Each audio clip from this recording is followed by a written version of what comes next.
हिंदुत्वाचा विषय.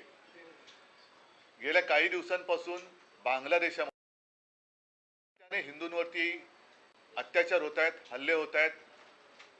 तुम्हाला सगळ्यांना कल्पना असेल, एक 2-3 महिन्यापूर्वी बांगलादेशचा क्रिकेट संघ आपल्या देशात आला होता, हिंदुस्थानात आला होता.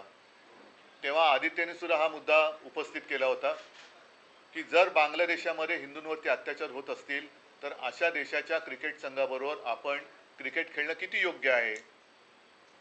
साहजिकच आहे, त्याला सत्ताधारी पक्षाकडनं काही उत्तर मिळालेलं नाही, ते मिळणारच नव्हतं. आत्ता सुद्धा गेले काही दिवस मी पाहतोय, आज मी तुम्हाला सगळ्यांना बोलवण्याचं कारण एवढं आहे की सातत्याने हे हल्ले सुरूच आहेत. अगदी बांगलादेशामध्ये ही बातमी महाराष्ट्र टाइम्सची आहे, इस्कॉनचं केंद्र, इस्कॉनचं मंदिर जाळले तरी आपण गप्प आहोत. त्यांच्या प्रमुख तिथल्या कोण जे असतात इस्कॉनचे, त्यांना अटक झाली तरी सुद्धा आपण गप्प आहोत. हिंदूंवरती रोज अत्याचार होत आहेत तरी देखील आपण गप्प आहोत.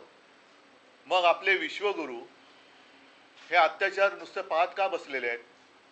माझी पंतप्रधान नरेंद्र मोदीजींना विनंती आहे तमाम हिंदूंतर्फे की जसं आपण एका फोनवरती युक्रेनचं युद्ध थांबवलं होतं, तसंच बांगलादेशमध्ये जे काही हिंदूंवरती अत्याचार होत आहेत त्याबद्दल आपण काहीतरी भूमिका घ्यायला पाहिजे, पावलं उचलायला पाहिजेत.